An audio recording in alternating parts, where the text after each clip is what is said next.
নমস্কার। আজকের এই ভিডিওতে আমরা আলোচনা করব পশ্চিমবঙ্গ রাজ্য সরকারের যুবসাথী প্রকল্প নিয়ে। যে সমস্ত যুবক-যুবতী ভাবছেন এই প্রকল্পে আমরা আবেদন করলে মাসিক ১৫০০ টাকা ভাতা পাবো, তারা অবশ্যই এই ভিডিওটি মনোযোগ সহকারে দেখুন। এই ভিডিওতে আপনি জানতে পারবেন কাদের জন্য এই স্কিম, অর্থাৎ সবাই কি এই স্কিমে আবেদন করতে পারবে, বয়স এবং সময়সীমা এবং যোগ্যতা কি থাকতে হবে এই যুবসাথী প্রকল্পে আবেদন করার জন্য। পাশাপাশি কত তারিখ থেকে আবেদন প্রক্রিয়া শুরু হবে, অনলাইন নাকি অফলাইন মোডে আপনারা আবেদন করতে পারবেন যুবসাথী প্রকল্পে, এবং এই নিয়ে কি অফিসিয়াল কোনো রকম নোটিফিকেশন এসেছে বা অফিসিয়াল কোনো সাইট রয়েছে কিনা আবেদন করার জন্য, এবং আবেদন করার জন্য আপনাদের কি কি ডকুমেন্টস বা কি কি নথির প্রয়োজন হবে। যুবসাথী প্রকল্প নিয়ে রাজ্য বাজেট ২০২৬ আসার পরে নানা মানুষের মধ্যে কিন্তু নানা রকম ডাউট রয়েছে।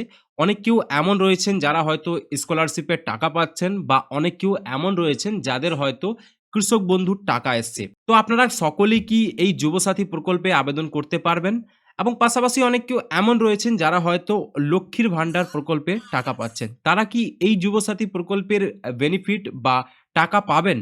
বিস্তারিত বিষয়টা আপনাদের সামনে খুব পরিষ্কারভাবে উপস্থাপন করব। যুবসাথী প্রকল্প নিয়ে নানা রকম মিস ইনফরমেশন ইউটিউব এবং ফেসবুক জুড়ে রয়েছে। তো আশা করি আপনারা সেই ভিডিওগুলো অবশ্যই দেখেছেন। আপনারা এই ভিডিওটাও দেখুন। এই ভিডিওটাতে আমি একদম যেটা লেটেস্ট এবং সঠিক তথ্য আপনাদের সামনে তুলে ধরবো। চলুন ভিডিওটা শুরু করা যাক। তো রাজ্য বাজেট ২০২৬ আসার পরে পশ্চিমবঙ্গ রাজ্য সরকারের যে এগিয়ে বাংলা ফেসবুক পেজ রয়েছে সেখানে একটি পোস্ট হয়, এবং সেখানে বলা হয়েছে রাজ্যের মাধ্যমিক বা সমতুল্য পরীক্ষায় পাস করা যেসব যুবক যুবতী এখনো চাকরি পাননি বা কোনো স্কলারশিপ ব্যতীত কোনো সামাজিক নিরাপত্তামূলক প্রকল্পের অন্তর্ভুক্ত নন, ২১ থেকে ৪০ বছর বয়স পর্যন্ত সেই সমস্ত যুবক যুবতীর জন্য প্রতি মাসে ১৫০০ টাকা করে আর্থিক সাহায্য করবে রাজ্য সরকার, এবং এই প্রকল্পের অর্থ সরাসরি ব্যাংক অ্যাকাউন্টে পৌঁছে যাবে কোনো চাকরি না পাওয়া পর্যন্ত। সর্বোচ্চ ৫ বছর পর্যন্ত এই সাহায্য প্রদান করা হবে। এবং তার কয়েকদিন পরে আরেকটি পোস্ট হয়, এবং সেখানে বলা হয়েছে আগামী ১৫ই ফেব্রুয়ারি থেকে ২৬ ফেব্রুয়ারি পর্যন্ত বিধানসভা ভিত্তিক ক্যাম্প পূরণ করার দরখাস্ত গ্রহণ করা হবে। নমুনা আবেদনপত্র ক্যাম্প ও দপ্তরের ওয়েবসাইট, অর্থাৎ এই যে ওয়েবসাইটটা স্ক্রিনে হাইলাইট করছি সেখান থেকে ডাউনলোড করা যাবে। তো আগামী ১৫ থেকে ২৬ ফেব্রুয়ারি অর্থাৎ পশ্চিমবঙ্গের প্রতিটা বিধানসভায় একটা করে ক্যাম্প থাকবে, এবং সেখানে আপনারা আবেদনপত্র পেয়ে যাবেন। সেই আবেদনপত্রটা আপনারা কলম দিয়ে ফিল আপ করবেন এবং দপ্তরে গিয়ে জমা করবেন। এবং আপনি যদি চান সেক্ষেত্রে আপনারা এই যে ওয়েবসাইট যেটা স্ক্রিনে হাইলাইট করছি সেখান থেকে কিন্তু ফর্মটা ডাউনলোড করে সেটা কিন্তু আপনারা সেই দপ্তরে জমা দিয়ে আসতে পারবেন। তো আশা করি আপনারা এতক্ষণে বুঝতে পারছেন যে আপনাদের ১৫ থেকে ২৬ ফেব্রুয়ারি পর্যন্ত এই আবেদন প্রতিটা বিধানসভা ভিত্তিক চলবে, এবং তার জন্য কিন্তু প্রতিটা বিধানসভায় আলাদা করে ক্যাম্প থাকবে, এবং পরবর্তীতে আপনাদের ১লা এপ্রিল থেকে এই প্রকল্পের কিন্তু টাকা দেওয়া শুরু হবে। এবং পরবর্তীতে মুখ্যমন্ত্রী মমতা বন্দ্যোপাধ্যায় তার যে এগিয়ে বাংলা ফেসবুক পেজ রয়েছে সেই জায়গায় কিন্তু বিভিন্ন তথ্যগুলো আরও দিয়েছে, যেমন কারা এই প্রকল্পে আবেদন করতে পারবে।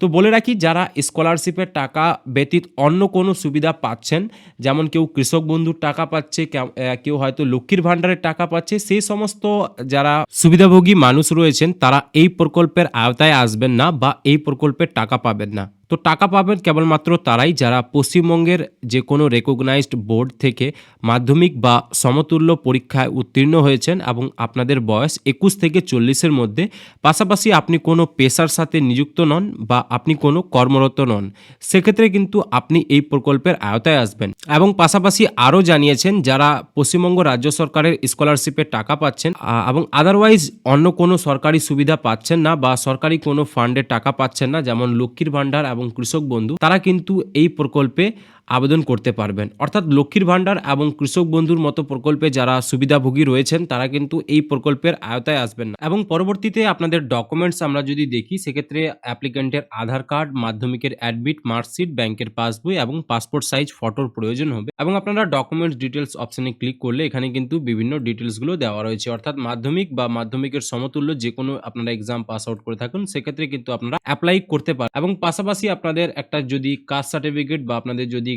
কোনো রকম জাতিগত শংসাপত্র থাকে সেক্ষেত্রে সেটারও প্রয়োজন হতে পারে। এবং রেসিডেন্টাল প্রুফ হিসাবে আপনারা ভোটার কার্ড, রেশন কার্ড বা সার্টিফিকেট ফ্রম লোকাল অথরিটি বা পঞ্চায়েতের লোকাল যে রেসিডেন্টাল প্রুফ সেটা কিন্তু আপনারা জোগাড় করে রাখতে পারেন। এবং পরবর্তীতে আপনারা যদি এটাকে অনলাইন করতে চান তো অনলাইন নিয়ে কিন্তু এখনও কোনো রকম ক্লিয়ারলি গাইডলাইন্স নেই।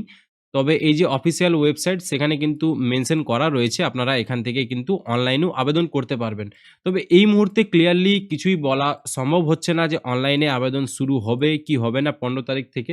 এবার ১৫ তারিখ আসা যাক, তারপরেই দেখা যাচ্ছে যে এই ওয়েবসাইট থেকে অনলাইন আবেদন শুরু হচ্ছে কি হচ্ছে না, বা অনলাইন প্রক্রিয়াটা বেশি কার্যকর হচ্ছে না অফলাইন প্রক্রিয়াটা বেশি কার্যকর হচ্ছে। সমস্ত তথ্যগুলো আমি আপনাদের সামনে আগামী ভিডিওতে অবশ্যই তুলে ধরব। তো আপনারা অবশ্যই আমার চ্যানেলের সাথে যুক্ত থাকুন পরবর্তী ইনফরমেশন পাওয়ার জন্য। তো আশা রাখছি আজকের এই ভিডিওতে আপনাদের সঠিক তথ্য দিতে পেরেছি। যদি আপনাদের এই ভিডিওটি মনে হয় আপনাদের ভালো লেগেছে তাহলে ভিডিওটাকে অবশ্যই লাইক করবেন, এবং এইরকম নিত্য নতুন ভিডিও আমি আমার চ্যানেলে প্রতিনিয়তই নিয়ে আসি। তো চ্যানেলটাকে সাবস্ক্রাইব করে পাশে থাকবেন। দেখা করছি পরবর্তী কোনো নতুন ভিডিওতে নতুন কোনো টপিকের সাথে। ততক্ষণের জন্য জয় হিন্দ, বন্দে মাতরম।